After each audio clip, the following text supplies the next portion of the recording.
26-এই রয়েছে অসমের বিধানসভা নির্বাচন। তার আগে কিন্তু প্রস্তুতি শুরু করে দিয়েছে কংগ্রেস থেকে শুরু করে বিজেপি থেকে শুরু করে প্রত্যেকটি রাজনৈতিক দল।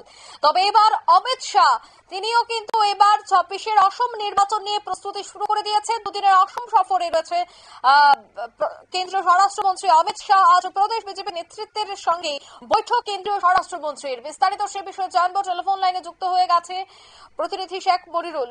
দুদিনের অসম সফর অমিত শাহের, এই সফর আগামী নির্বাচনের জন্য কতটা গুরুত্বপূর্ণ এবং তাৎপর্যপূর্ণ হতে চলেছে? দেখো, গতকাল অসমে এসেছেন কেন্দ্রীয় স্বরাষ্ট্রমন্ত্রী অমিত শাহ এবং তিনি আসার পরই কিন্তু অসম প্রদেশ বিজেপির যে শৃঙ্খলা রক্ষা কমিটি সেটা গঠন করা হয়েছে এবং অসমের বিধানসভার জন্য একটা কোর কমিটি 18 জনের ঘোষণা করা হয়েছে। আজকে সেই কোর কমিটিকে নিয়েই বৈঠক করলেন কেন্দ্রীয় স্বরাষ্ট্রমন্ত্রী অমিত শাহ। যে বৈঠকে ছিলেন হচ্ছে মুখ্যমন্ত্রী হিমন্ত বিশ্ব শর্মা, প্রেসিডেন্ট দিলীপ শইকিয়া ছাড়াও অন্যান্য নেতৃত্ব। পাশাপাশি অসমের বিভিন্ন জেলা সভাপতিরাও কিন্তু আজকে এসছেন এই বৈঠকে। তাদের নিয়েও কিন্তু বৈঠক করবেন কেন্দ্রীয় স্বরাষ্ট্রমন্ত্রী অমিত শাহ। 2026-এর কথা মাথায় রেখে কিন্তু সমস্ত প্রদেশ কংগ্রেস নেতৃত্ব, জেলা সভাপতি ছাড়াও দায়িত্বপূর্ণ অসমের প্রদেশ বিজেপি নেতৃত্ব নিয়ে কিন্তু বৈঠক একের পর এক বৈঠক আজ সারা দিন ভর করবেন হচ্ছে কেন্দ্রীয় স্বরাষ্ট্রমন্ত্রী অমিত শাহ।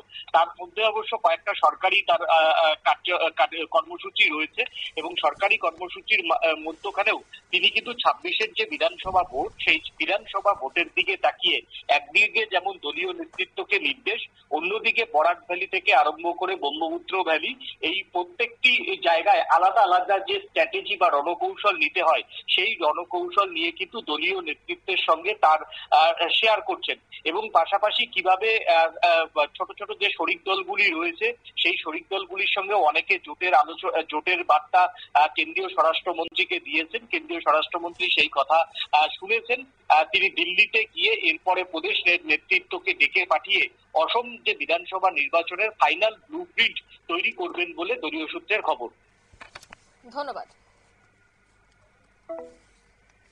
দুদিনের অসম সফরে কেন্দ্রীয় স্বরাষ্ট্রমন্ত্রী অমিত শাহ এবং হিমন্ত বিশ্ব শর্মার সাথে আরো বেশ কয়েকজন নেতৃত্বদের সাথে কিন্তু বৈঠক হচ্ছে, আর সেই বৈঠকে আগামী নির্বাচনের রণকৌশল তৈরি করা হবে। এই মুহূর্তের সংবাদ এই পর্যন্তই। আমাদের পরবর্তী নিউজ এবং আপডেট দেখার জন্য অবশ্যই চোখ রাখবেন শুধুমাত্র নিউজ ভ্যানগার্ডের পর্দায়। ধন্যবাদ।